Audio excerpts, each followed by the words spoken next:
Kemudian fase pertumbuhan cepat. Fase pertumbuhan cepat itu kalau untuk mikroorganisme teratositrit itu adalah di waktu 24 jam. Kemudian ada di fase pertumbuhan statis gitu. Di fase pertumbuhan statis itu untuk mikroorganisme teratositrit itu sekitar 72 jam. Nah, setelah 72 jam berarti harus kita hentikan kita waktunya memanen biomas. Kenapa di fase 72 jam harus berhenti, Bu? Nah, karena setelah fase 72 jam ada fase kematian. Ketika sudah ada fase kematian, otomatis mikroorganisme ini sudah tidak bisa mengkonversi atau memproduksi DHA. Kalau sudah tidak bisa memproduksi DHA, otomatis produk yang dihasilkan atau DHA yang dihasilkan akan turun gitu. Jadi sebelum mengalami fase kematian, kita hentikan dulu di fase statis atau stationary phase. Nah, ini adalah penjelasannya. Apa itu fase adaptasi gitu. Lamanya fase adaptasi dipengaruhi oleh beberapa faktor, diantaranya media, jumlah inokulum, dan lain-lain. Ini sudah ada penjelasannya. Kemudian ada fase pertumbuhan awal, yaitu fase adaptasi yang tadi saya bilang untuk mikroorganismenya mau tumbuh. Kemudian ada fase pertumbuhan cepat, yaitu dua kali ya, 2N biasanya ini, atau logarithmic phase. Kemudian ada fase pertumbuhan lambat.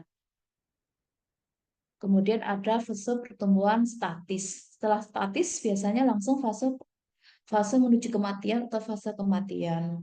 Jadi biasanya kalau sudah di statis langsung dipanen mikroorganismenya.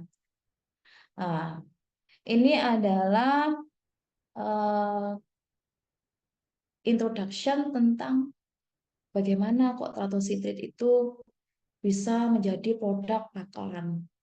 Nah, Indonesia ini kan merupakan negara maritim, Ibu. Jadi ada Bapak Ibu ada macam-macam mikroalga, utamanya heterotrop alga ya. Apa artinya heterotrop alga? Nah, heterotrop alga itu mikroorganisme itu tumbuh butuh nutrien dari luar gitu. Jadi kasarannya kalau umpama kita membayangkan mikroalga trotosit itu adalah kayak ikan gitu nggih. Kemudian ditaruh di akuarium. Nah, kita ngasih makan gitu loh. Nah, makannya itu berupa apa? Nutriennya si trotosit tadi, yaitu berupa karbon.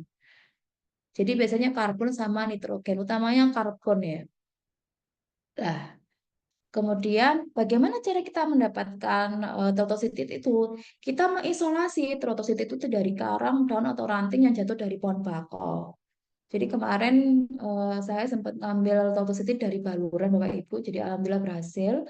Kemudian saya mencari nutriennya supaya nggak bangkrut ya. Kalau mama kita pakai nutrien artifisial kayak H2PO4, kemudian karbon, terus polipepton, yeast extract dan sebagainya itu harganya mahal sekali ya jutaan.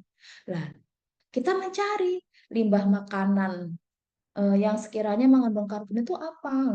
Yang mengandung karbon contohnya adalah saus, itu karbonnya banyak, limbah saus. Kemudian harus makanan, nggih, karena ini nanti dibuat produk pakan, jadi harus makanan atau minuman. Atau enggak selain saus, kecap gitu. Nah, kemarin saya mencoba limbah kulitnya lemon. Jadi limbah kulit lemon itu selain mengandung karbon juga mengandung flavonoid atau antibakteria. Nah, gimana Bu cara menumbuhkan mikroorganisme tadi itu? Jadi saya setelah dapat isolatnya, isolat trotositrit dari baluran itu, saya masukkan ke media limbah makanan ini.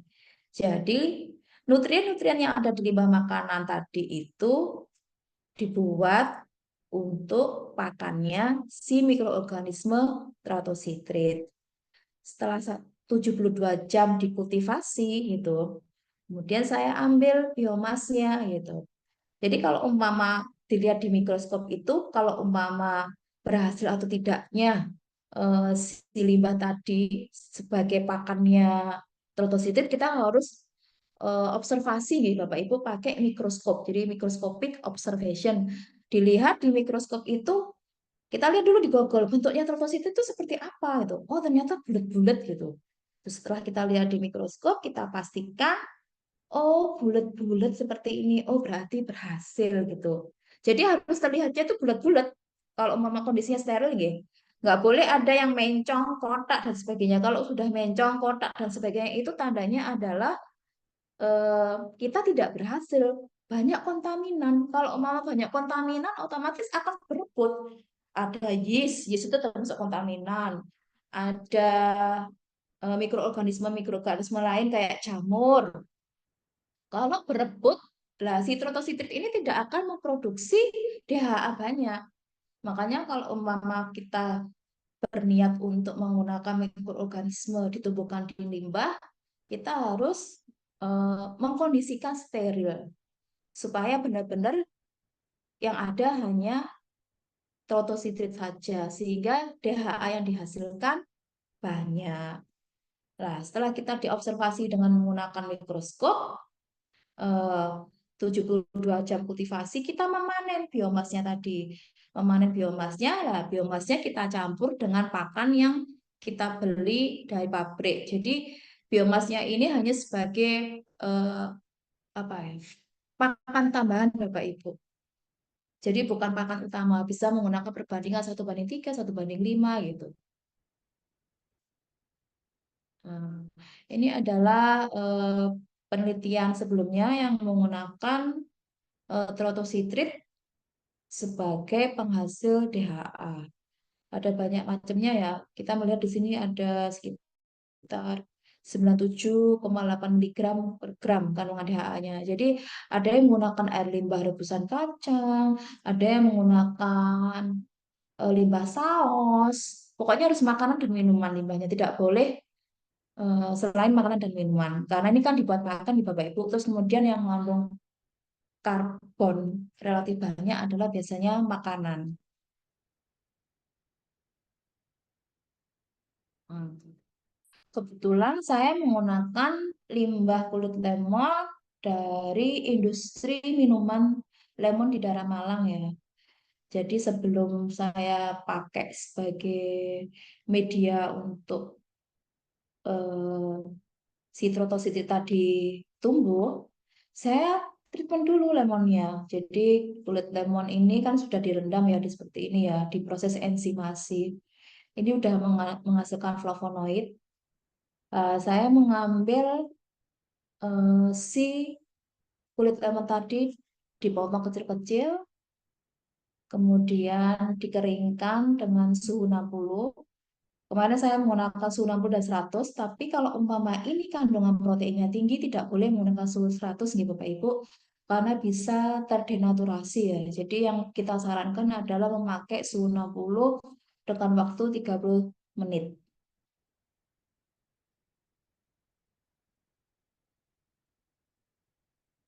Nah, kemudian kita ini bisa diterapkan di SMK-nya Bapak Ibu kalau pengen membuat pakan ya. Kemudian kita selain membuat media kulit lemon untuk tumbuhnya mikroorganisme, kita juga butuh kontrol. Jadi larutan kontrol itu sebagai kontrolnya kita. Kalau umpama trotositrit itu tumbuh di larutan kontrol, berarti seharusnya di limbah lemon juga tumbuh gitu. Jadi sebagai reference atau acuan. Nah, isinya control solution itu adalah artificial media ya. Ada polipepton, yeast extract, sama D-glucose. Nah, jadi 0,5 gram D-glucose dan 0,1 polipepton dan 0,1 yeast extract ini dilarutkan di 100 ml air laut yang steril. Kemudian, sedangkan yang medianya limbah lemon tadi, saya menggunakan variabel 5 gram lemon dalam 100 ml air laut yang steril. Kemudian ada juga yang 10 gram eh, kulit lemon dalam 100 ml dan ada juga yang 15. Saya menggunakan suhu 60 dan 100 ya, pengen tahu perbandingannya gitu. Bagaimana pertumbuhannya, mikroorganisme trotositrit. Kemudian setelah kita timbang, kita steril, dan kemudian dikultivasi. Dikultivasi itu bahasanya itu kayak difermentasi, Ibu. Jadi ini dalam kondisi tertutup ya. Jadi kalau bisa gelap ya, supaya tidak terganggu tumbuhannya. Karena ini bukan kloro mikroalgae ya. Kalau mama kloro butuh cahaya. Ini karena heterotrop, jadi kondisinya harus ditutup. Dan ini saya buat triplicate. Jadi satu variabel tiga data. Untuk apa? Nanti di rata-rata supaya kita bisa melihat eh, standar deviasinya keeroran data itu sampai sejauh mana gitu. Setelah dikultivasi, kita menganalisis setiap 6 jam atau 12 jam dengan mikroskop, observation mikroskop ya. Apakah ini tumbuh dengan baik atau tidak di jam ke-6, jam ke-12, jam ke-24, jam ke-48 gitu.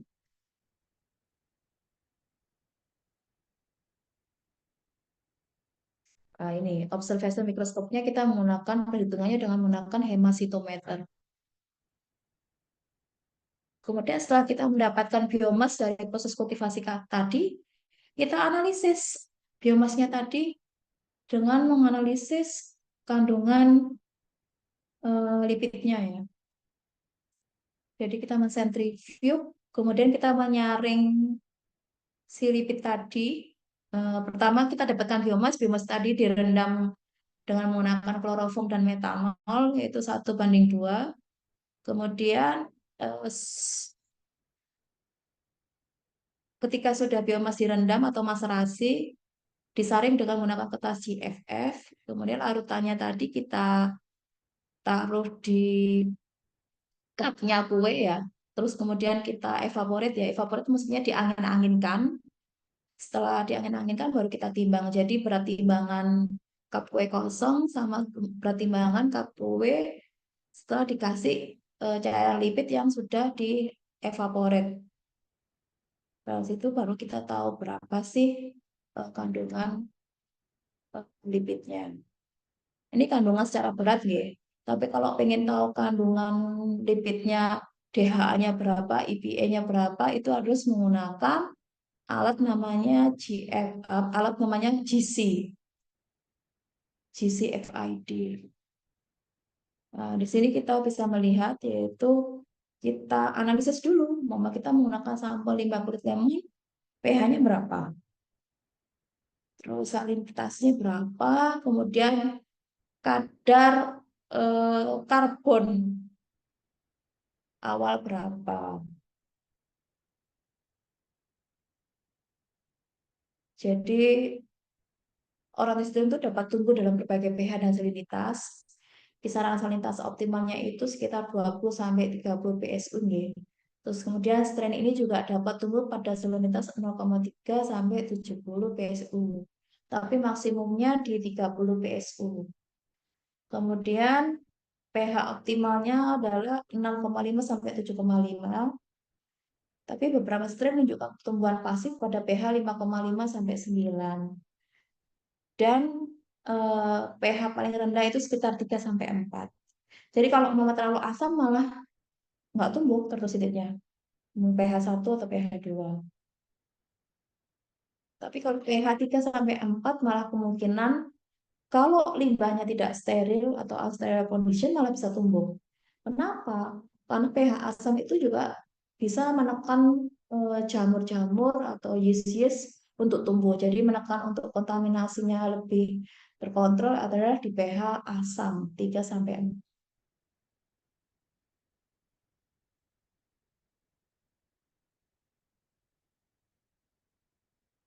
Hmm. Nah, ini kita bisa melihat kita kan tadi mengkultivasi nih trotositrit tadi di kulit lemon, kemudian menggunakan microscopic observation yang diambil tiap 12 jam, 24 jam, 48 dan 72. Ternyata di sini kita bisa melihat trotositritnya tumbuh gitu.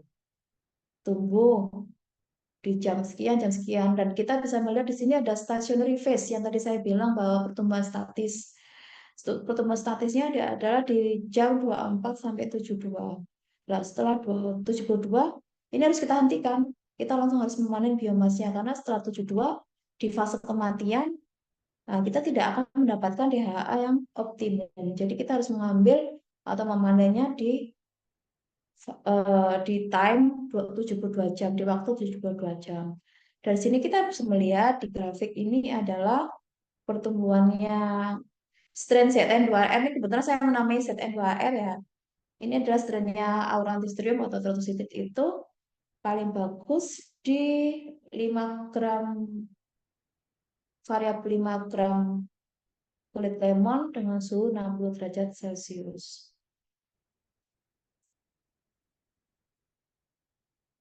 Ini kenapa kok grafiknya ada panjang-panjangnya ini? Nah, ini menunjukkan kalau mama statistik ya, data statistik itu ini adalah standar deviasinya nih Bapak Ibu. Kalau standar deviasinya panjang kayak gini, berarti error barnya itu juga panjang gitu. Jadi kesalahan datanya itu sangat tinggi sekali. Tapi kalau mama hanya nongol nyempil-nyempil kecil kayak gini, berarti error barnya tidak seberapa antara sampel satu, kedua maupun ketiga. Karena tadi mengambilnya triplicate data. Nah, ini bisa dilihat fase lognya 0 sampai 24 jam, kemudian ada fase stasionernya 24 sampai 72 jam. Nah, fase kematian adalah fase setelah stasioner, yaitu setelah 72 jam.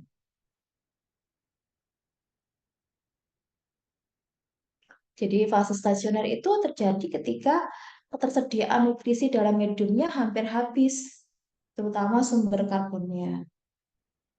Jadi sebelum mikrobanya meninggal karena nutrisinya mau nutrisi di dalam medianya habis, sebaiknya segera untuk dipanen atau dihentikan eksperimennya di lab. Kalau umpama mencoba skala lab ya.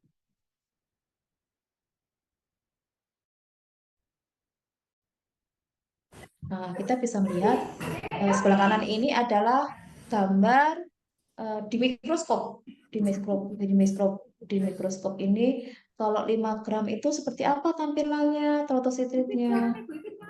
Kemudian 10 gram, 15 gram. Ini di fase pertumbuhan cepat ya, log phase. Kita bisa melihat seperti ini. Jadi mikroorganismenya kalau di suhu 60 jumlahnya lebih banyak ya daripada yang suhu 100.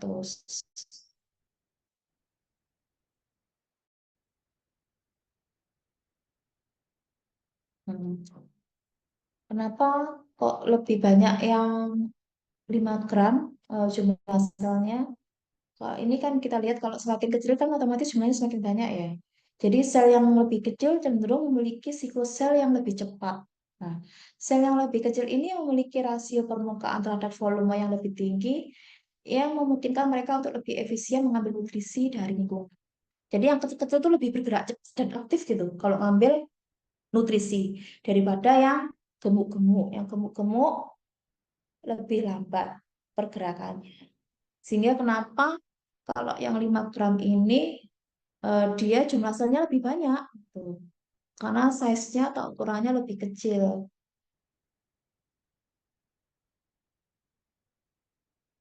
Nah, dari sini kita bisa melihat bahwa substrat limbah kulit lemon yang paling sesuai atau kriterianya untuk pertumbuhannya strain Trotocytid itu adalah di 5 gram per lap kering. Hmm. Nah, ini kita membandingkan 5 gram yang suhu 60 sama 100 derajat Celcius. Di suhu 60 jumlahnya lebih banyak ya, daripada yang 100 derajat Celcius. Karena alasannya kenapa? Jadi, penambahan suhu pada kulit lemon menyebabkan denaturasi protein yang dapat menyebabkan aktivitas enzim dan metabolisme dalam kulit lemon menurun. Sehingga jumlah selnya tidak bisa optimum. Jadi disarankan kalau umpama kita menggunakan limbah makanan, untuk proses pengeringannya suhunya 60. Tidak boleh lebih dari 60. Nah, ini tadi eh, kita bisa melihat, oh mikroorganismenya tumbuh gitu. Terus kita bisa pengen tahu nih, kan kita tadi menumbuhkan trotositritnya di limbah makanan ya. Kira-kira eh, berapa sih makanan yang diambil eh, sama trotositrit? Jadi kan makanannya itu adalah makanan trotositrit tadi adalah kandungan karbon di limbah kulit lemon.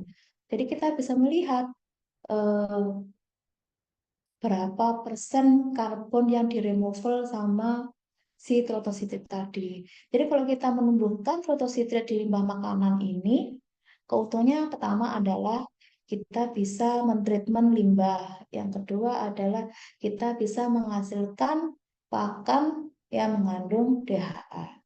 Dua keuntungan seperti itu. Karena mentreatment limbah makanan itu tidak mudah, butuh maintenance yang biayanya tidak murah, apalagi yang sifatnya eh, asam, kemudian punya kadar salinitas yang tinggi, yang asin-asin kayak gitu-gitu, itu sangat tinggi sekali ya untuk maintenance. Biayanya sangat tidak murah sekali. Nah, untuk yang mencari solusinya adalah yang menggunakan mikroorganisme yang tidak melibatkan bahan kimia. Sehingga ketika dibuang ke lingkungan, tidak merusak biota-biota di lingkungan, utamanya ikan-ikan di sungai ya. Nah, kita bisa melihat di sini ya, Bapak Ibu, jadi limbah yang sebelum dikasih mikroorganisme sama limbah yang sudah dikasih mikroorganisme trotositrit. Jadi kultivasi, before kultivasi itu adalah limbah sebelum dikasih mikroorganisme, ditreatment dengan mikroorganisme, sama limbah yang setelah ditreatment dengan menggunakan mikroorganisme. Nah, ini kita melihat persentasenya sekitar 79,5% ya. Jadi pertama kandungan karbonnya tinggi, kemudian setelah dikasih mikroorganismenya, jadi turun kandungan karbonnya. Sehingga kalau turun kayak gini, memenuhi standar baku mutu, bisa langsung dibuang ke lingkungan.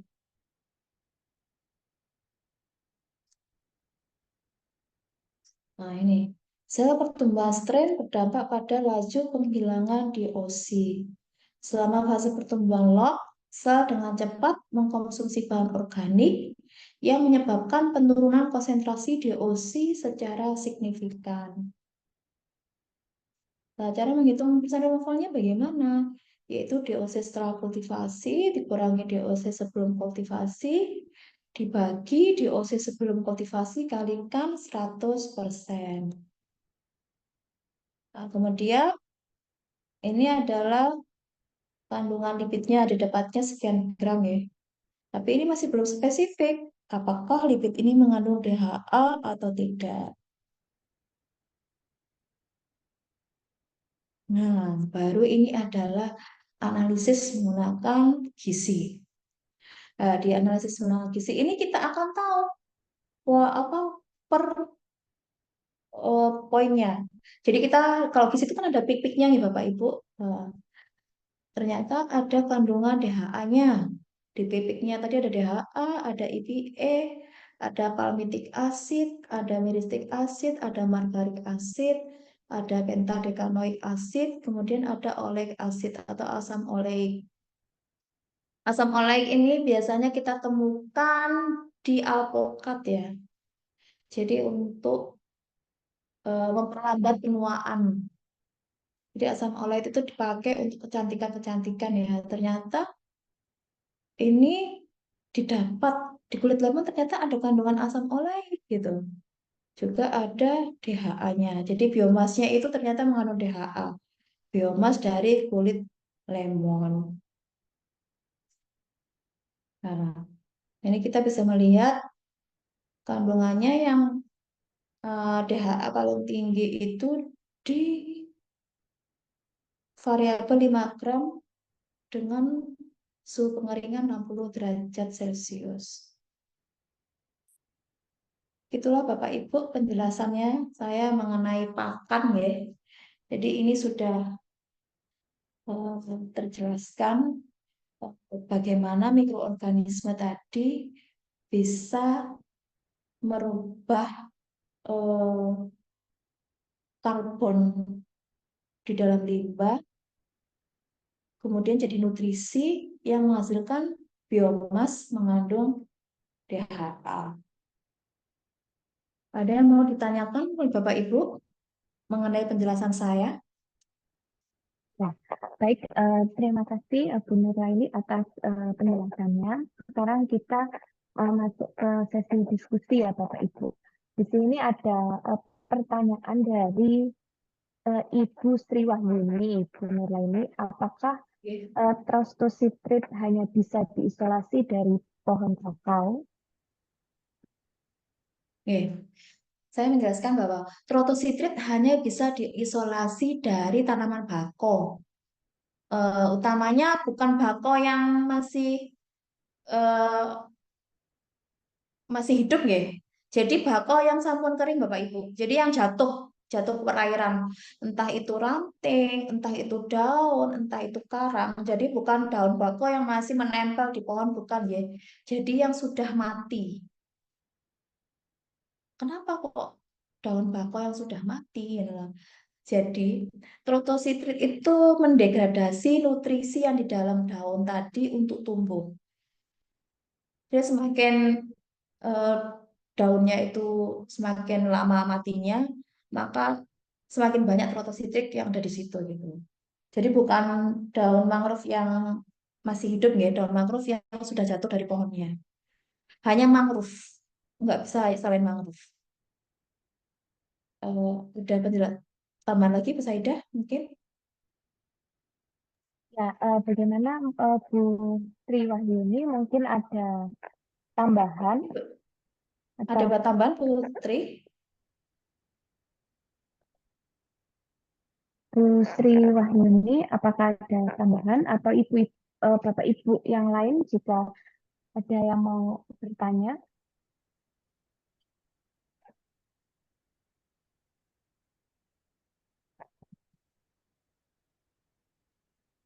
Sudah jelas nggih Bu Sri Wahyuni? Ini ada pertanyaan Bu Saidah dari chat Ya, ya. oke.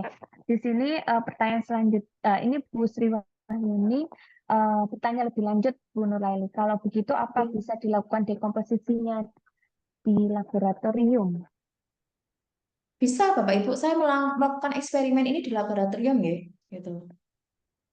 Jadi saya melakukan skala lab. Kalau skala lab sampel berhasil, bisa kita aplikasikan. Mungkin ada yang punya tambak kecil-kecilan ya, kayak punya pelihara lele di rumah atau punya mentok. Kemarin mahasiswa saya mau mencoba mentok ya, mentok bisa, itik bisa, apapun itu bisa dipakai. Ini sebagai pakan tambahan, ya, bukan pakan tambah, bukan pakan utama. Jadi pakan tambahan. Ya, Terus baik. Bu Sri Wahyuni cukup jelas nggih. Ini ada pertanyaan lebih lanjut dari eh, Ibu Diah Sahma. Di sini menanyakan untuk limbah makanan yang bisa digunakan selain limbah saus dan lemon, apa saja dan ciri-ciri limbah makanan yang bisa digunakan itu apa? Kemudian proses sterilisasinya seperti apa? jadi limbah yang bisa digunakan adalah selain saus dan lemon, ciri-ciri limbah makanannya apa ya? Yang mengandung karbon, konsentrasi karbon, Bu. Jadi kita kalau Ibu pengen menganalisakan, Ibu bawa dulu ke balai analisa ya. Kalau saya biasanya mengirimkan di kampus UM ya, UM Malang gitu. Jadi saya ngecek gitu loh, berapa konsentrasi karbonnya gitu. Kalau konsentrasi karbonnya sekitar 1.000 ke atas, insya Allah bisa gitu. 1.000 miligram per liter. Jadi harus dianalisakan nggih, limbah makanan dan minuman yang mengandung karbon. Biasanya Berarti yang se- mengandung karbon nggih. berarti sebelum digunakan itu dianalisakan terlebih dahulu ya, Bu ya. Nggih, dana sangat berdau. Kalau kandungan karbonnya hanya 500 tidak bisa nih, Bu. Jadi biasanya kayak gitu tuh industri makanan yang kandungan karbonnya tinggi. Contohnya gimana sih kandungan karbon tinggi itu? Kandungan karbon tinggi itu biasanya makanannya itu cenderung manis, Bu. Jadi rantai C-nya itu kan rantai C bisa C glukosa atau C yang lain. Yang manis, saus itu kan ada manis-manisnya, nggih. Saus, kecap, terus limbahnya tape, air tape itu bisa, Bu. Atau enggak air pengolahan tempe bisa yang mengandung karbon. Ada lagi pertanyaan? Bu siapa ini tadi? Ini sepertinya sama ya dari lanjutan ini dari Bu Istiqomah itu lanjutan dari yang Bu Dia itu bagaimana cara mensterilkannya. Karena tadi Ya, prosesnya harus steril.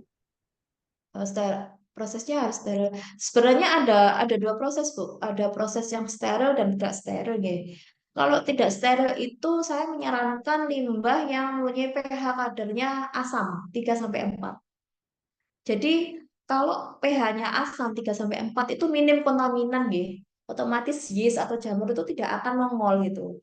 Saya dulu sempat mencoba saus okonomiyaki, saus yakisoba kayak gitu-gitu tuh pH-nya sekitar 3 sampai 4 dan itu kondisinya tidak steril gitu. Namun kalau umpama pH-nya itu kisaran 4 ke atas, 5, 6, 7, kalau tidak memakai steril itu cenderung banyak kontaminan. Lah bagaimana kalau cara mensterilkan? Cara mensterilkan adalah memang kita punya limbah kemudian setelah diecerkan kita sterilisasi dengan autoclave kalau itu skala lab nggih Bapak Ibu. Kalau mau bukan skala lab ya jenengan kalau pengen punya produk itu pakai dandang yang biasanya kalau orang hajatan itu loh, dandang yang gede itu dibuat untuk ngukus air limbahnya tidak apa-apa. Jadi kita pakai dandang manual ya, dandang berapa kilo ya dandang gede itu. Tergantung jenengan pengen produksi pakan eh, berapa berapa mau yang diproduksi gitu, berapa kilo gitu. Kalau saya pernah itu memproduksi masih kisaran 10 kilo ya Bapak Ibu, jadi penambahannya nggak banyak gitu. Karena masih mencoba-coba skala lab, tapi ada plannya gitu, ada labnya reaktor gede yang bisa menampung 200 liter gitu, 200 liter limbah.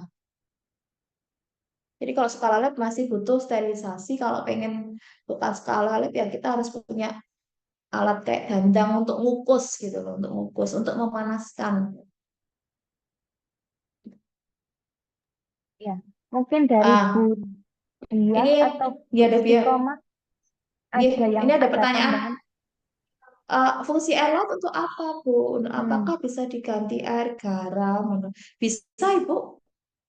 Jadi eh, saya menggunakan air garam, gitu.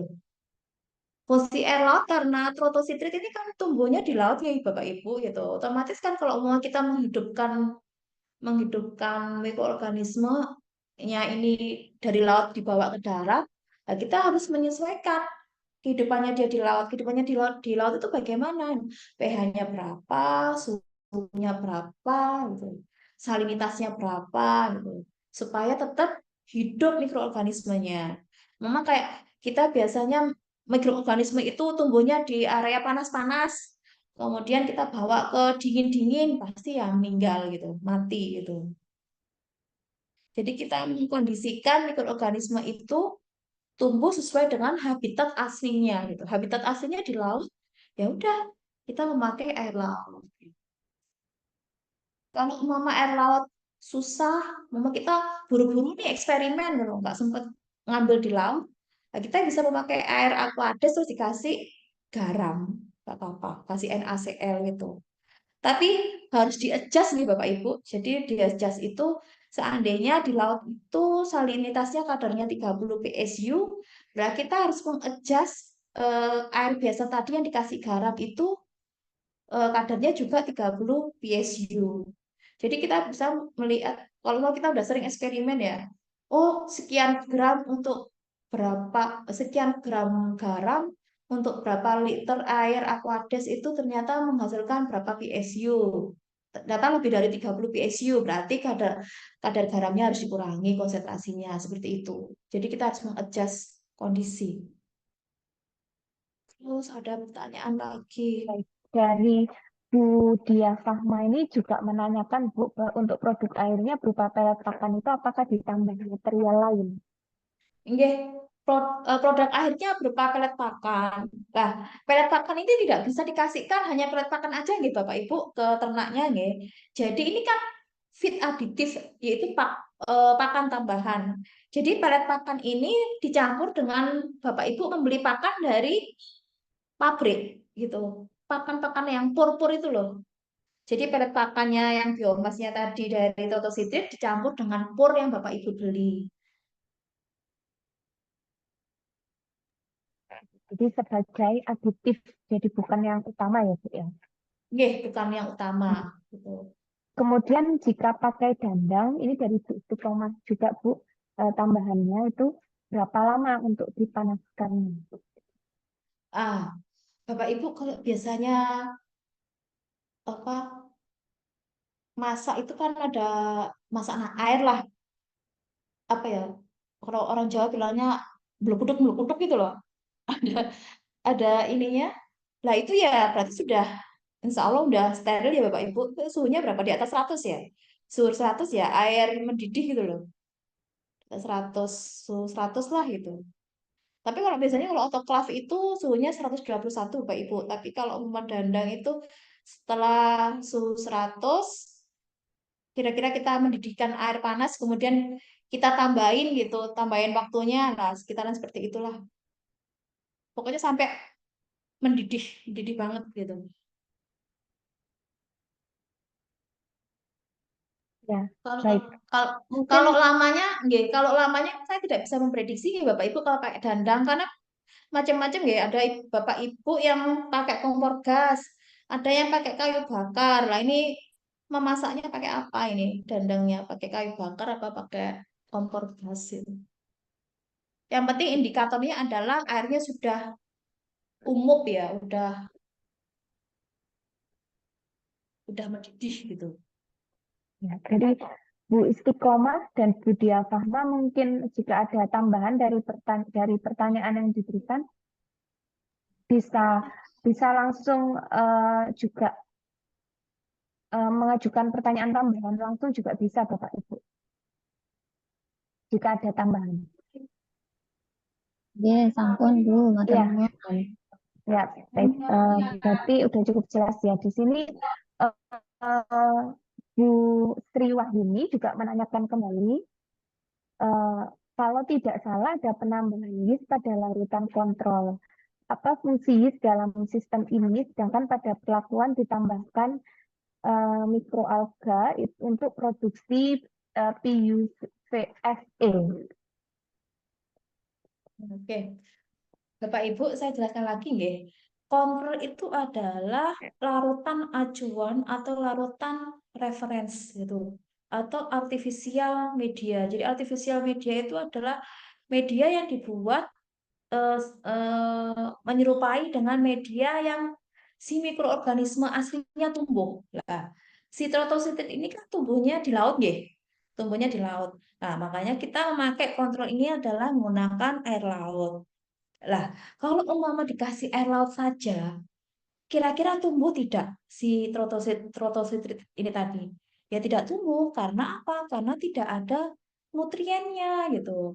Nah, supaya dia tetap tumbuh, maka dikasih yeast extract, dikasih glukos sebagai sumber karbon, dikasih polipepton sebagai sumber protein.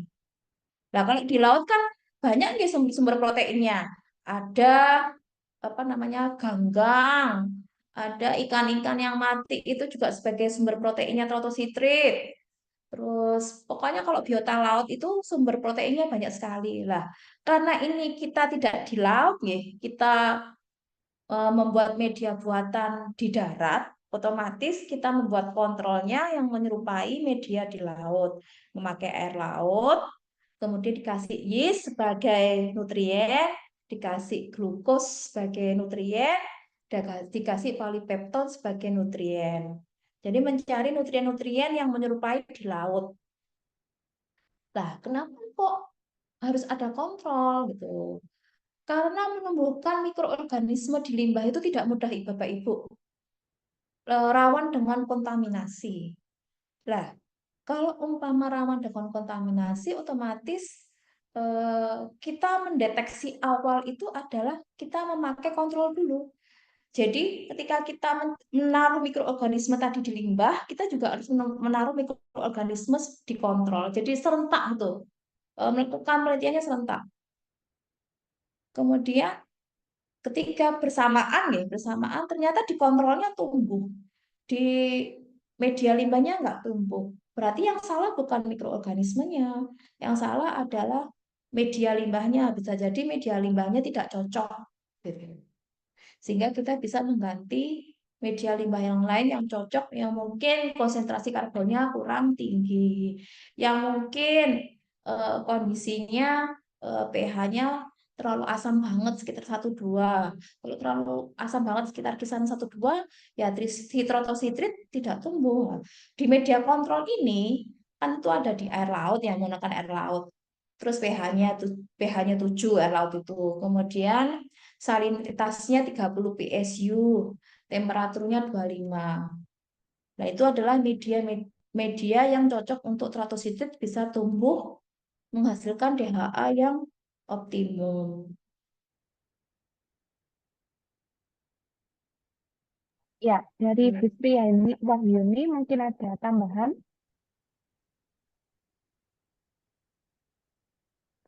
Jika sudah cukup, kita lanjutkan ke pertanyaan selanjutnya dari Ibu Rika Puspitasari. Bertanya mengenai bakteri asam laktat. Untuk pertumbuhannya biasanya untuk fase stasionernya itu pada jam keberapa? Kemudian di sini bertanya juga pada pembuatan yogurt. Nah, jika dimasukkan ke freezer, apakah bakterinya mati atau tidak?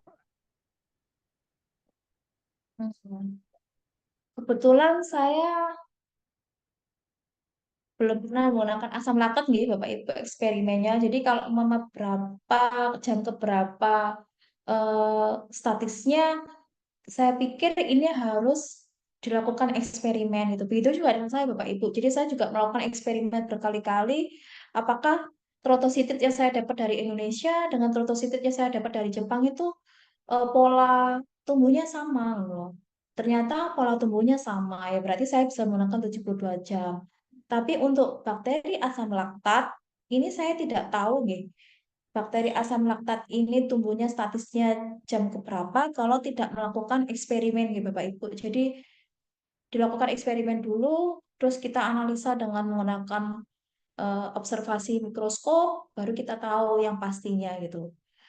Pada pembuatan yogurt, kalau yogurt dimasukkan freezer, bakterinya mati atau tidak, atau hanya istirahat saja. Ini freezer suhu berapa nih Bapak Ibu? Jadi kita itu harus tahu karakter mikroorganisme nih Bapak Ibu. Kalau Bapak Ibu menggunakan mikroorganisme itu ada yang termofilik. Termofilik itu tumbuhnya di suhu berapa sampai suhu berapa. Terus kemudian ada yang halofilik. Halofilik itu yang tumbuhnya di air laut, tumbuhnya di suhu berapa sampai suhu berapa. Jadi kalau umpama saya ditanya apakah kalau mikroorganisme yang aku dimasukkan ke batinnya mati, saya tidak tahu. Ini termasuk jenisnya di temperatur berapa? Apakah termofilik, halofilik, atau apa jenisnya? Ada atau mesofilik. Jadi kalau umpama kita sudah tahu bahwa oh ternyata ini jenisnya mesofilik gitu. Kalau sudah di mesofilik ya berarti dia nggak boleh di temperatur yang panas gitu.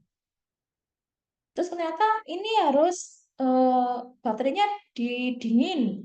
Ternyata baterainya harus tumbuh di freezer -40. Tapi ternyata ditaruh di freezer yang biasa, yang freezernya kulkas -18.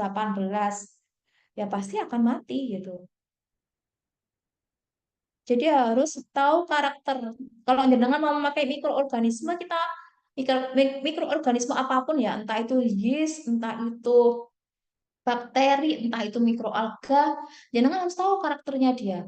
Karakternya dia itu tumbuhnya itu sukanya di pH berapa, suhu berapa, atau kalau itu di laut salinitas berapa. Nah, kita harus mengkondisikan gitu loh, supaya ketika kita bawa ke darat atau ke tempat lab kita itu tidak mati gitu, nggak sia-sia. Terus ada lagi selanjutnya dari siapa ini? Baik, dari Bu Sriwahyuni, apa nanti pertumbuhan yeast tidak mempengaruhi hasil pertumbuhan dari mikroalga? Sangat, sangat berpengaruh sekali Bapak Ibu. Jadi eh, utamanya sebelum saya eh, terbentuk isolat gitu. Jadi saya mengambil dari mentahannya dulu, mengisolasi dari daun ranting itu, saya berkali-kali gagal. Jadi harus ngasih antibiotik ya, entah antibiotik fungi atau antibiotik streptomycin atau sebagainya gitu. Lah, ketika kita berusaha mengkultivasi di limbah, ternyata ada yeastnya, ya pasti sangat berdampak. Berdampak ya, target DHA yang kita inginkan tidak sesuai. Mungkin kita menargetkan sekian persen, ternyata yang didapat separuhnya. Karena kalau ada yeast pasti kan mengganggu nutriennya, kan nggak jadi makanannya si mikroalga saja, tapi yeast kan juga butuh makan, jadi rebutan. Rebutan karbon antara yeast dan mikroalga. Nah, makanya kita menghindari kontaminan itu yang pertama adalah steril, yang kedua adalah kalau bisa dikondisikan dengan pH 3 sampai 4 asam tapi masih tetap bisa tumbuh gitu. Terus yang ketiga adalah selain mengkondisikan pH, mengkondisikan kadar garam, salinitas gitu.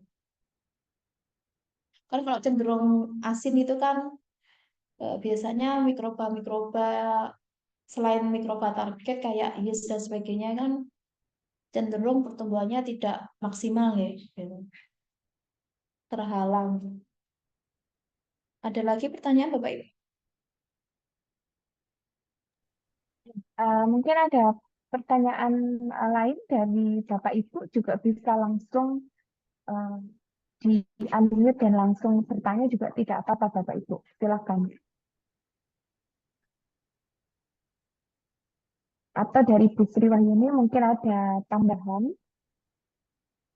Iya Bu, saya mau bertanya, apakah suara Iya, saya dengar ya? Ini iya, tadi terdengar Bu. di Silakan Bu. kontrol kan, kalau tidak salah tadi saya lihat ada penambahan yeast. Iya, Sedangkan yes. pertumbuhan yeast sendiri, kalau kita lihat dari pH-nya, itu kan beda dengan mikroalga tadi. Apakah itu nanti Oh, ketika kontrol itu ditambahkan yeast itu tidak mempengaruhi hasil kita ketika kita tadi dibandingkan pada perlakuan yang sesungguhnya menggunakan mikroalga gitu. Kan pertumbuhannya oke. beda gitu. Yes, bentar Bu. Ngapunten. Jadi yes, yes, yes jamur sama yes yang dikontrol itu berbeda nggak Bu? Kalau yang dikontrol itu yes powder ya untuk nutrien. Maksudnya ini berarti apa? Bukan bukan selnya, bukan masa sel Bukan, yeast. bukan itu powder nggih Bu. Itu bubuk. Kalau bisa dicari nggih. Jadi itu bubuk, Itu bubuk komposisinya apa, powder. Bu? Saya sebentar nggih, saya buka komposisi yes. Itu nutrien Bu. Jadi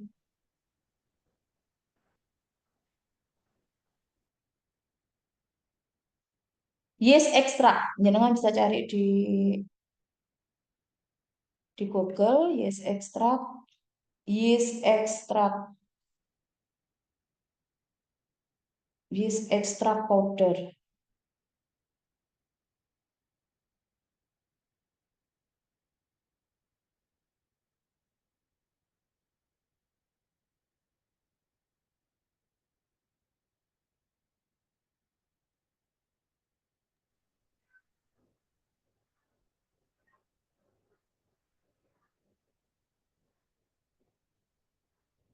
Jadi ini ada kandungannya ya Bapak Ibu. Ini ada total lemak, kemudian ada kolesterol, ada sodium, ada potasium, kemudian ada total karbohidrat sekitar 20 gram, ada dietary fiber 7 gram, ada sugar atau gula 1,6 gram, ada protein 24 gram, ada vitamin C nggak ada, ada kalsium, ada besi, iron, ada vitamin D, ada vitamin B6, magnesium sama kobalamin. Tuh. Jadi ini anu Bu ya, berarti yeast extract dalam komposisi sel kering ya, Yes, bisa dalam bukan posisi kering, bukan bukan apa, bukan dalam bentuk sel sel ininya ya, bukan, sel ya, tadinya bukan, bukan. beda. Jadi Oh, kalau dalam bentuk selnya itu berarti kontaminan, ya Bu. Ini nutrien, Bu. Jadi yes ekstrak untuk nutrien gitu. sebagai nutrisi ya berarti di sini. Yes, sebagai nutrisi. Ya, tadi kan ada yes ekstrak. Jadi kontrol itu tadi kan isinya ada yes ekstrak, ada polipepton, ada glukos gitu. Ya Bu, Lah saya yes pikiran saya tadi saya kira yeast dalam bentuk mikroba tadi, ragi itu enggak. apa, Ye, ye. amir itu bukan Ye, bukan ya berarti. Berarti bukan. sudah Jadi dalam bentuk apa, masa masa sel kering yang sudah jadi ye, nutrisi gitu. udah jadi nutrisi dan itu kandungannya tidak hanya yeast aja ya Bapak Ibu. Tadi ada magnesium, ada vitamin, ada kobalamin, vitamin D, kalsium, protein, potasium, sodium, total karbohidrat, dietary fiber, gula, dan lain-lain gitu. Hmm. Saya juga mau tanya Bu, untuk yang Oke. mikroalganya tadi saya nggak hafal namanya ya, susah. Protositrit Mikroalganya orang itu ya, oke. itu hanya hanya bisa diperoleh dengan kita isolasi atau ada yang jual gitu Bu? Maksudnya seperti apa, mikroalga yang lain kalau serin murni kan ada yang jual gitu. Apakah ada Nggih. atau memang harus isolasi sendiri dari alam gitu, dari bako tadi? Iya, kebetulan saya jual nih Bapak Ibu. Jadi saya kemarin berhasil isolat, jadi saya jual. Kemudian kalau pengen mencoba, kan namanya guru atau dosen itu kan pengen membandingkan ya. Bisa juga kita beli isolatnya itu. Kemarin saya tanya di BRIN nggak jual, kebetulan BRIN nggak jual di Singapura, tapi agak susah ya. Kemarin saya nggak berhasil ngimpor karena eh, administrasinya terlalu ribet ya. Jadi kalau Bapak Ibu beberapa kampus itu kayaknya jual gitu. Beberapa kampus jual. Kalau mereka punya cadangan isolatnya.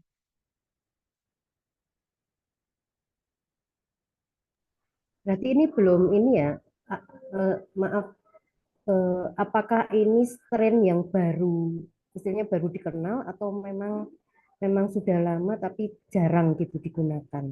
Sudah lama tapi jarang digunakan itu. Sudah lama sebenarnya Bapak Ibu itu mungkin beberapa tahun yang lalu ada tapi tidak tidak apa ya?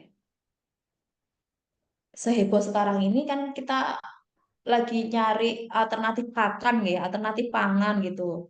Gara-gara ada stunting dan sebagainya, jadi orang mulai mencari solusi bagaimana sih mendapatkan nilai gizi pak nilai gizi pangan gitu, Hmm. tapi dengan cara yang murah. Jadi banyak orang yang berinovasi gitu Bu, di 10 tahun terakhir ini gitu. Hanya gara-gara karena pertama air laut kita terkontaminasi banyak, sehingga terus kemudian produk salmon tidak setinggi dahulu karena salmon itu kan memang musiman ya. Harus dingin dan harus panas bertemu gitu. Jadi kebanyakan mungkin di laut perikanan-perikanan area Jepang sana banyak salmon, tapi kalau di Indonesia saya eh, mensurvei di TPI tempat pelelangan ikan dan sebagainya itu rata-rata yang dijual adalah salmon lokal gitu. Salmon lokal pun eh, tidak seperti salmon yang benar-benar salmon gitu. Kalau beneran salmon itu minyaknya banyak Bapak Ibu. Jadi kita nggak usah ngasih tambahan apa tambahan garam dan sebagainya, cuman kita panggang aja sudah rasanya gurih sekali. Rasa gurih itu sebenarnya mengindikasikan bahwa kandungan minyaknya itu tinggi sekali gitu. Kandungan minyak kalau kandungan minyaknya tinggi berarti DHA-nya tinggi. Itu indikasinya seperti itu. Jadi gurih-gurih. Jadi tanpa dikasih bumbu apapun, cuma dipanggang doang atau dikukus doang, itu sudah rasanya gurih banget. Itu ya berarti dikasihnya DHA-nya lumayan gitu. Nah, itu hanya ada di salmon gitu. Kalau salmon lokal saya pernah nyoba, ya rasanya sepol gitu. Ada lagi Ibu yang mau ditanyain gitu? Ini satu lagi Bu ya, mungkin ini agak agak Oh, di luar ini. Kalau dibandingkan nanti penggunaannya sebagai feed aditif dengan food aditif, itu benefitnya lebih besar mana Bu? Keuntungannya. gimana Bu? Feed aditif dan Food aditif. Antara dua itu penggunaan tadi ya, sebagai DHA di feed aditif sama atau food aditif itu benefitnya lebih lebih besar mana? Karena kalau dilihat prosesnya kan lumayan mahal gitu. feed aditif dan food aditif. Ini kan ada korelasinya ya Bu, feed aditif sama food aditif gitu. Jadi eh, dengan adanya feed aditif tadi, otomatis umum kita targetnya ke ternak ya, sebagai feed Ya. aditif ternak. Hmm. Otomatis ternak tadi itu kalau umum kita konsumsi menjadi ternak yang mempunyai eh daging ternak yang mempunyai nilai gizi, mempunyai nilai tambah gizi gitu. Jadi gizinya mempunyai nilai tambah. Contohnya apa? Seandainya kita lele itu nggak ada kandungan DHA-nya nih Bapak Ibu, kemudian kita kasih pakan pelet yang mengandung DHA, otomatis kan dagingnya tadi itu menjadi mengandung DHA, sehingga jadinya lele ber-DHA. Jadi feed aditif itu sangat berkorelasi dengan food aditif gitu. Kalau penggunaannya di food aditif selain di peternakan bagaimana ya Bu? Ada juga gitu. Misalnya Hmm, memproduksi makanan kita menggunakan itu bisa nggak gitu? Kalau di luar jalur peternakan tadi. kalau food kalau food aditif biasanya kan minyak ikan nih Bapak Ibu, minyak ikan salmon ya, ditambahkan ke makanannya anak-anak atau minumannya anak-anak gitu. Nah, ini tadi saya di awal kan sudah saya memberikan penjelasan ya, pengenalannya bahwa untuk sebagai food aditif, jadi minyak ikan ditambahkan ke makanan anak-anak itu, minyak ikan itu harganya mahal sekali itu. Jadi daripada kita menambahkan minyak ikan ke makanan anak-anak, alangkah baiknya kita itu memberi pakan feed aditifnya itu mengandung DHA. Contohnya kita ngasih feed aditif ke lele gitu ya. Yang semula lelenya nggak mengandung DHA ketika diberikan ke anak-anak kita jadinya kan jadi food yang mempunyai nilai tambah DHA gitu. Seperti itu, Bu. Jadi kalau umpama kita biomasnya dibuat minyak ikan, saya pikir susah sekali nih, lebih ke feed aditif nih. Feed aditif yang berkorelasi menjadi food aditif gitu. Hmm, ya sudah, terima kasih Bu. Iya, sami-sami, Bu. Ya, baik ini sepertinya ini waktunya sudah eh, habis ya Bapak Ibu ya untuk sesi diskusi. Terima kasih Bu Nurlaili atas waktunya dan kesempatannya untuk memberikan materi dan berdiskusi pada materi siang hari ini. Sebelum saya pindahkan ke MC, saya beri simpulan secara ringkas ya dari materi kita pada siang hari ini bahwa di sini produksi DHA yang biasanya itu bisa eh, diekstraksi ya, dapat diekstraksi dari minyak ikan. Di sini kita coba untuk melakukan inovasi sumber DHA-nya ini dari trostosidrit. Ya, nah, di mana di sini trostosidrit ini salah satunya seperti contohnya Auranticitrium. Nah, di mana Auranticitrium ini dapat tumbuh pada salah satunya pada limbah kulit lemon, tapi juga bisa tumbuh pada limbah kulit makanan ataupun minuman lainnya. Dan bisa juga di sini dimanfaatkan ya kalau dari eh, materi mineral ini juga bisa untuk menghilangkan kandungan DOC atau dissolved organic carbon, yang mana sel pertumbuhan strainnya ini berdampak juga untuk laju penghilangan DOC. Nah, kemudian di sini tadi ya tadi dari hasil materinya di sini juga menunjukkan bahwa limbah dengan kita menggunakan limbah kulit lemon ini sebagai nutrien untuk trostositrat ini tadi itu bisa dapat memproduksi DHA yang nantinya bisa juga diaplikasikan sebagai pelet aditif ya, sebagai pelet pakan. Contohnya salah satunya tadi ternak yang mana jika dikonsumsi bisa juga sebagai sumber DHA untuk manusia juga. Nah, jadi selain pakan juga bisa manfaatnya korelasinya dari food aditif tadi sebagai food aditif. Begitu. Baik Bapak Ibu, untuk materi hari ini bisa kita cukupkan. Selanjutnya saya kembalikan kepada MC kita pada hari ini.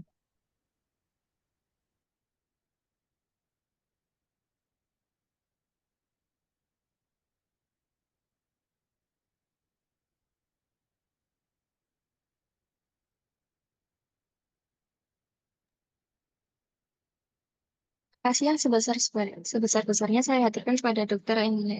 Nurlaili Bu Hamida, STMT, yang telah memberikan pemaparan materi yang luar biasa. Melalui pemaparan ini, kita semua telah mendapatkan banyak bekal dan pengetahuan baru untuk peningkatan pendidikan yang berkualitas dan berkelanjutan.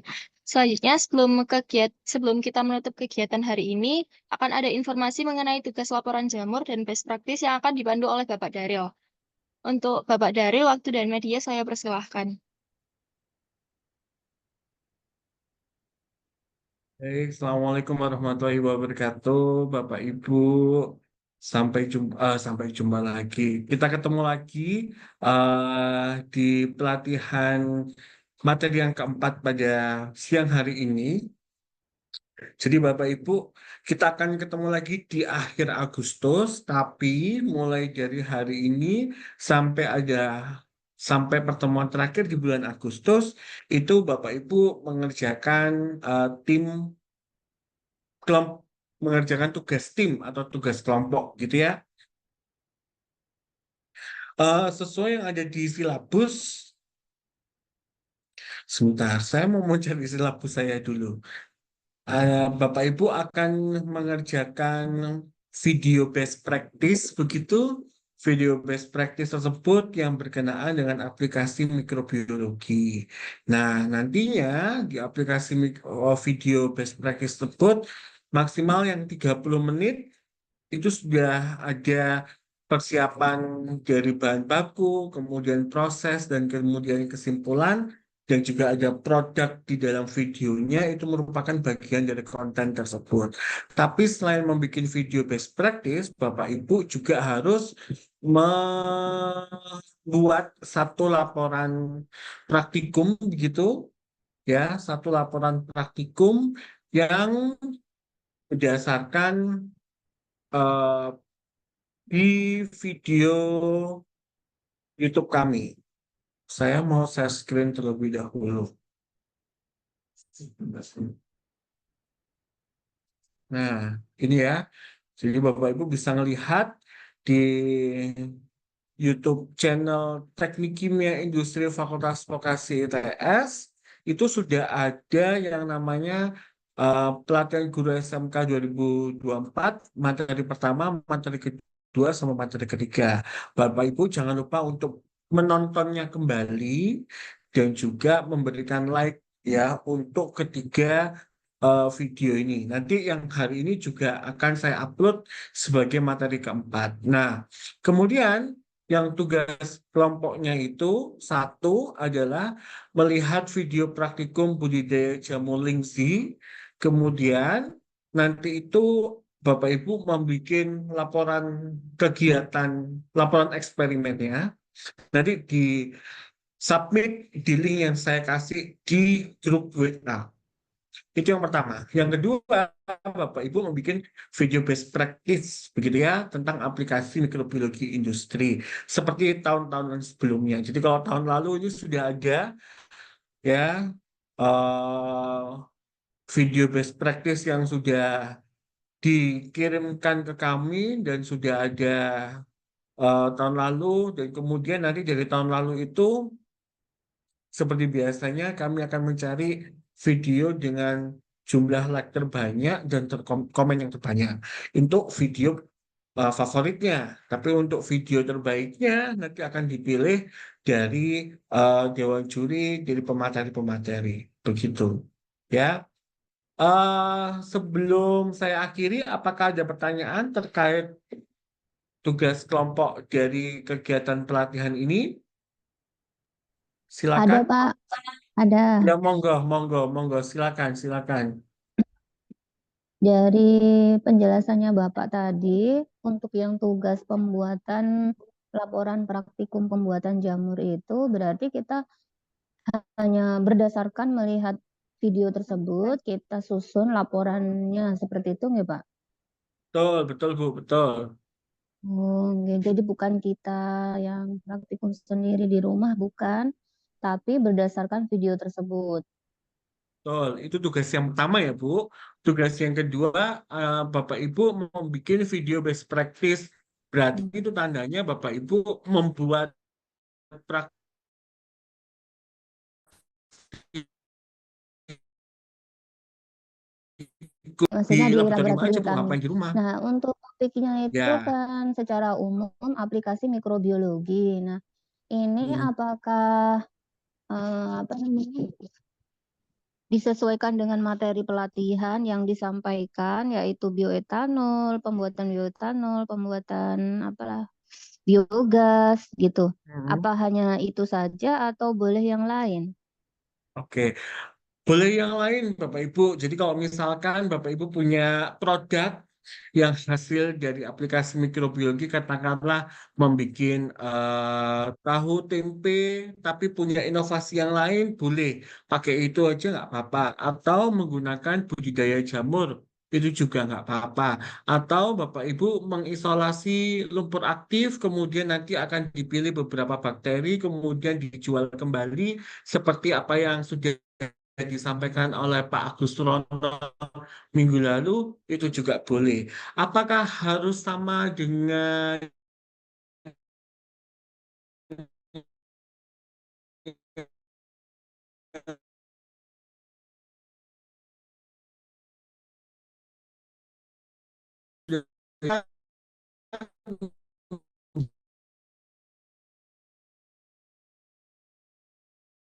Agustus 2024. Jadi Bapak Ibu ada waktu sekitar 2 minggu.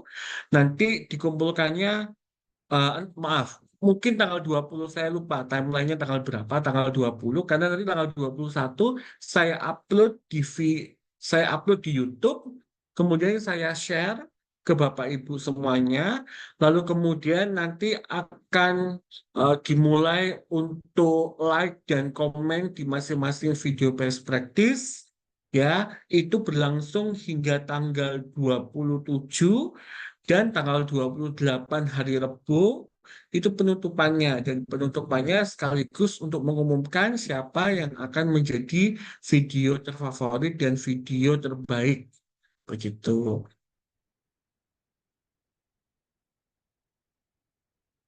Apakah ada pertanyaan lagi?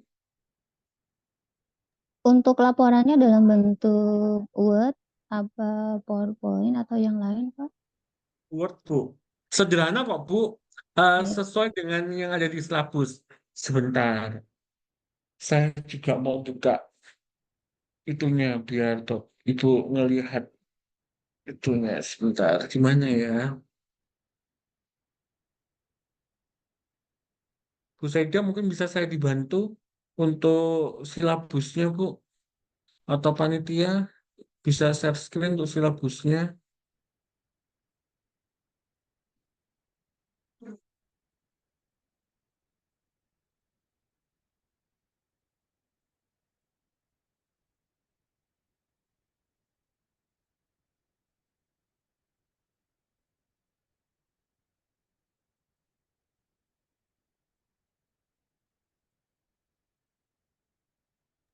Saya izin bantu share screen ya, Pak. Boleh, silakan, silakan.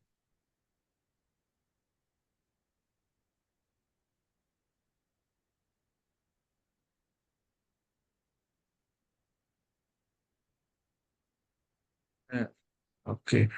Di paling bawah, Putri.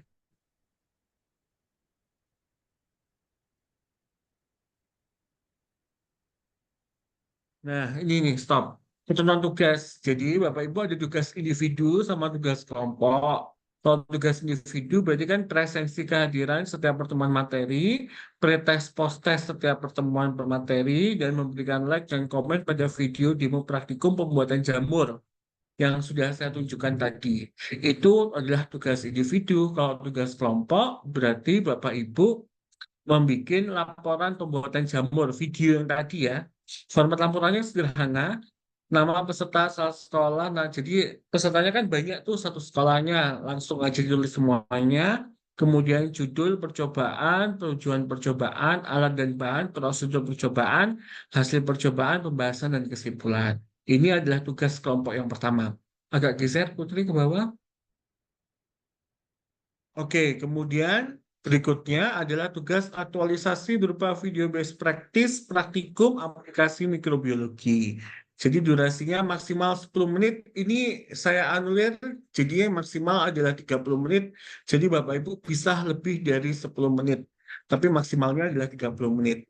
Yang berisikan persiapan alat dan bahan praktikum, proses pengerjaan praktikum, hingga hasil pengamatan praktikum. Video masing-masing sekolah akan diupload oleh panitia di YouTube Teknik Kimia Industri Fakultas Vokasi TS. Dalam tugas ini akan dipilih video terbaik oleh Dewan Juri dan video terfavorit dinilai dari jumlah like yang terbanyak. Kriteria penilaian video aktualisasi itu kualitas gambar, audio, penulisan teks pada video, kejelasan dalam menampilkan metode dan hasil praktikum. Tugas aktualisasi dikumpulkan pada tanggal 21 Agustus, berarti hari Rabu, secara online paling lambat pada pukul 23.59 WIB, dan pemenang akan diumumkan pada tanggal 28 Agustus 2024 pada saat acara penutupan pelatihan dengan pemateri dari industri. Ada terusannya nggak ke bawah? Oke, sudah. Nah, ya itu adalah ketentuannya untuk video best practice, tugas kelompok, dan tugas individu. Begitu. Apakah ada yang ingin didiskusikan lagi? Silakan Bapak Ibu.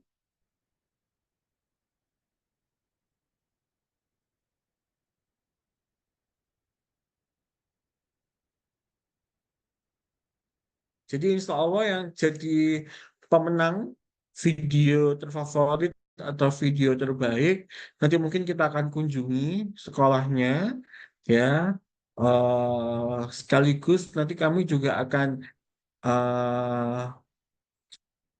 apa namanya menilai untuk bukan menilai sih, melihat langsung hasil dari aplikasinya tersebut. Oh, baik, nanti panitia akan nge-share link pengumpulannya, Bu. Jadi jangan khawatir, biar tidak tenggelam. Nanti saya pin di grup WA ya, begitu. Mungkin cukup dari saya. Terima kasih atas perhatiannya Bapak Ibu. Semoga tidak ada masalah dalam mengerjakan tugas individu dan tugas kelompok. Saya serahkan kembali ke MC Putri Elvita. Terima kasih banyak. Terima kasih Pak Daryl atas informasinya. Saya ambil alih kembali. Kami juga ingin mengonfirmasikan setelah ini akan ada sesi post test. Untuk link post testnya akan dikirim melalui grup WA. Dimohon Bapak Ibu untuk mengisi ya. Dan sebelum mengakhiri acara pada hari ini, izinkan kami untuk mendokumentasikan kegiatan ini sebagai kenang-kenangan. Dimohon untuk Bapak Ibu mengaktifkan kameranya. Untuk panitia yang bertugas, dimohon untuk membantu capture. Nanti Bapak Ibu tunjukkan wajah termanisnya, jangan wajah ngantuknya ya.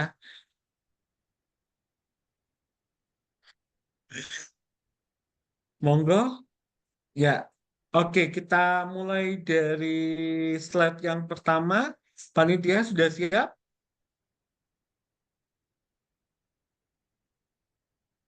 Oke,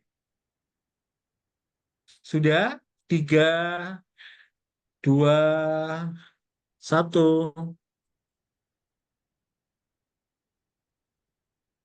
Oke, berikutnya slide kedua. 3, 2, 1. Sip. Slide ketiga mungkin yang terakhir, karena lainnya sudah tutup semua. 3, 2, 1. Baik, terima kasih. Silakan Elvita Putri. Ya, Pak. Terima kasih sekali lagi kepada pemateri, moderator, serta peserta yang telah menyimak acara dari awal hingga akhir. Semoga apa yang kita dapat hari ini akan bermanfaat bagi kita semua. Saya Putri Alvita, mewakili panitia yang bertugas, menyampaikan mohon maaf atas segala kekurangan dan kesalahan selama acara berlangsung. Untuk menutup acara ini, izinkan saya menutupnya dengan sebuah pantun. Pasar membeli ikan tenggiri, dibawa pulang bersama kawan. Terima kasih yang sudah hadir di sini. Sampai jumpa di lain kesempatan. Assalamualaikum warahmatullahi wabarakatuh. Waalaikumsalam warahmatullahi Terima Warahmatullahi kasih wabarakatuh. Bapak Ibu. Jangan lupa dikerjakan ya Terima tugasnya kasih. ya. Kalau nggak paham, langsung WA saya. Oke? Siap. Insya Allah. Ya, Insya kalau nggak paham, Allah. langsung WA saya ya. Terima Oke, terima kasih. kasih Bapak Ibu. Sampai jumpa akhir Agustus lagi. Ya, apa Bu tugasnya? Mm-mm.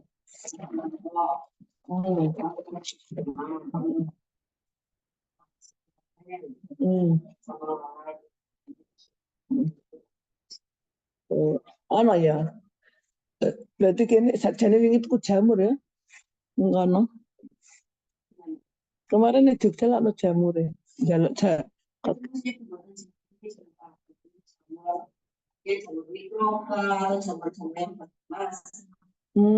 ini jamur jamur apa yang dipakai tadi? Hmm.